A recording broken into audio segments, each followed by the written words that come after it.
Alhamdulillah, salatu wassalamu ala rasulillah, la hawla wa la quwwata illa billah, wa ba'd. Pertanyaan?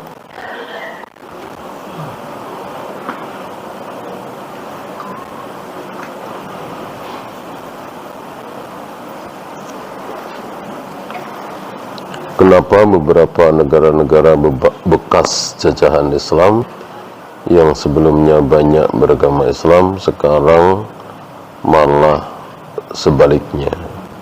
Kalau tentang takdir tentu kehendak Allah, ya kan? Kan nggak ada jaminan satu negeri Muslim akan terus Islam selama-lamanya, kecuali Mekah dan Madinah. Kecuali Mekah dan Madinah, ini sudah dijamin. Adapun Mesir, Syam, bahkan Indonesia pada satu ketika menjadi negara kafir, mayoritas kafir, mungkinkah? Mungkin. Mesir atau Yordan atau Qatar pada satu saat menjadi negara kafir, mayoritas kafir, mustahilkah? Tidak mustahil. Nggak ada jaminan. Yang ada jaminan hanya Mekah dan Madinah. Selama-lamanya insya Allah tidak akan menjadi negara kafir. Tidak mungkin menjadi mayoritas kafir. Maka Dajjal, hanya dua kota itulah yang tidak sanggup dimasuki oleh Dajjal. Zahirnya selain Mekah dan Madinah diinjak oleh Dajjal, termasuk negeri kita, Jakarta dan seterusnya. Tentu ini takdir kehendak Allah, terserah Allah. Dan kita saksikan dari ini negeri-negeri yang 900 tahun yang lalu, 800 tahun yang lalu, bahkan 500-400 tahun yang lalu, negeri sunnah. Antum tahu Baghdad seperti apa, Irak, ulama-ulama ahlus sunnah. Sekarang lihat seperti apa Mesir, negeri sunnah waktu itu, sebelum Bani Fatimiyah ya, yang Syiah itu. Sekarang jadi seperti apa, walaupun masih muslim tentunya. Artinya terserah Allah, Allah yang berkehendak.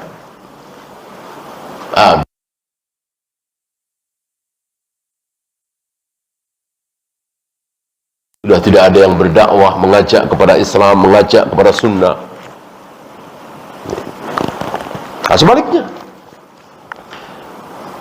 negeri yang penuh bid'ah seperti negeri kita ini, 50 tahun lagi, 70 tahun lagi akan menjadi negeri sunnah, mustahil apa tidak? Ya tidak mustahil. Kalau Allah memang menghendaki, pesantren-pesantren salaf di mana-mana, anak-anak kecil dididik manhaj salaf sampai SMP, SMA dan seterusnya, dan ini terus menjamur semakin banyak, ya tidak mustahil. Sementara tokoh-tokoh Islam bid'ah memasukkan anak-anaknya supaya jadi insinyur misalnya, pilot misalnya. Nah ini tinggal nunggu waktu. Tinggal nunggu waktu ya. Insya Allah kita yang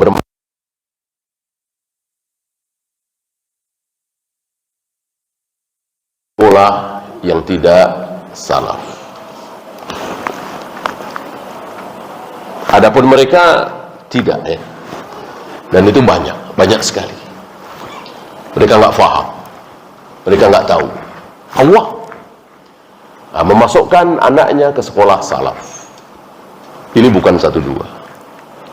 Adapun kita yang salaf, insya Allah kita tidak rela memasukkan anak kita ke sekolah-sekolah yang tidak salaf. Ini kan insya Allah tinggal nunggu waktu.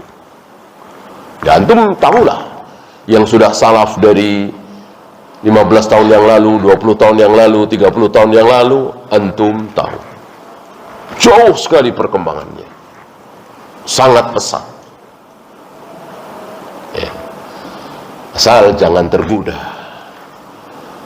Karena dulu ada yang tergoda, artinya awalnya berdakwah sunnah, memerangi bid'ah, tapi tergoda dengan dunia.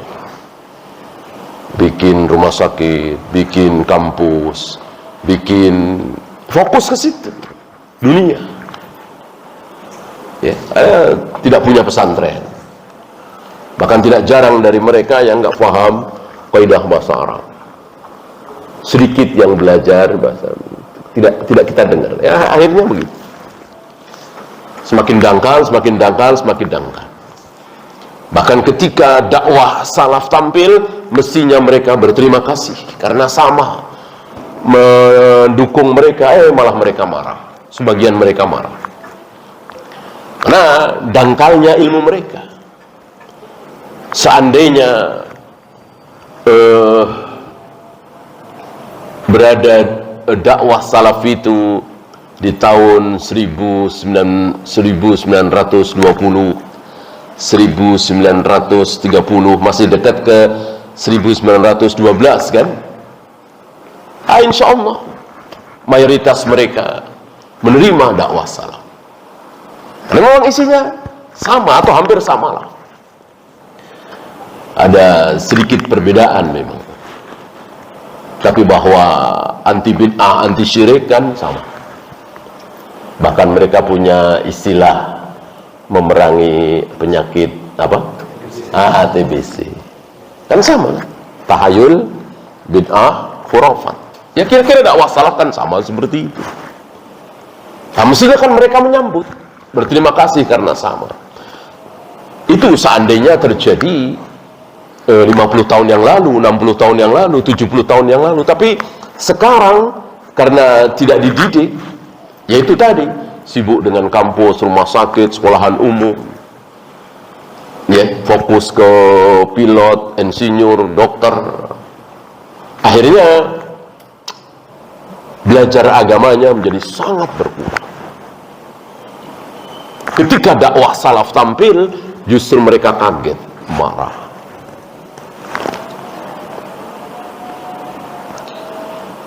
Jika akan qomat untuk sholat wajib perempuan, apakah harus membaca basmalah? Tidak, mau perempuan laki-laki sama. Tidak ada riwayat dari Rasul dan para sahabat sebelum azan, sebelum qomat baca bismillah.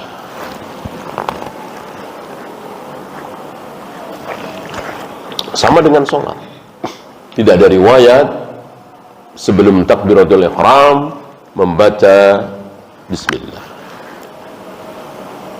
Jangan salah faham dengan kullu amrin dzibalin la yubda'u fihi bi bismillah fahuwa akhta. Setiap amal yang baik kok tidak diawali dengan bismillah, maka akan terputus kebaikannya. Jangan salah faham dengan hadis ini. Yang dimaksud dengan hadis ini adalah amalan-amalan ghairu mahdhah, makan, minum, tanda tangan, nyelah motor, ngidupin komputer. Ini kan ghairu mahdhah. Bacalah bismillah. Ya. Adapun yang mahdhah, lihat contoh dari Nabi sallallahu alaihi wasallam. Beliau mengawali dengan bismillah, kita ikuti. Apa misalnya? Ada apa? Wudu. Beliau mengawali dengan bismillah, bahkan memerintahkan tawaddu'u bi bismillah, kan? Nah, kita ikuti. Wudu. Bagaimana tayamum? Ya tunggu. Adakah dalil dari Rasul dan para sahabat baca bismillah sebelum tayamum? Bagaimana azan, qomat, salat? Adakah contoh dari Rasul dan para sahabat baca bismillah? Ada, kita tiru, tidak ada, jangan. Bolehkah menggunakan uang infak masjid untuk kegiatan halal bihalal? Tidak boleh. Pakai uang apapun tidak boleh. Ini kan acara bid'ah. Acara yang tidak pernah dicontohkan oleh Rasul dan para sahabat. Jangankan acaranya, kalimatnya aja nggak jelas itu apa halal bihalal ya. Halal bihalal itu kira-kira bahasa Indonesia apa bahasa Arab? Ini bahasa Arab kan? Halal bahasa Arab, bi dengan ya, harfu jar kan bahasa Arab. Tanyakan kepada orang Arab halal bihalal, saya kira mereka nggak tahu ya apa itu halal bihalal ya. Apa maksudnya? Jadi apa istilahnya bahasa Arab made in Indonesia gitu mungkin ya. Bahasa Arab tapi dibikin oleh orang Indonesia. Seperti minal aizin wal faizin. Nah, inilah apa kreatifnya kaum muslimin di negeri kita ini. Bukan cuman dalam masalah ibadah mahdah, tapi termasuk dalam kalimat istilah. Membikin istilah-istilah yang tidak ada contoh dari Rasul dan para sahabat.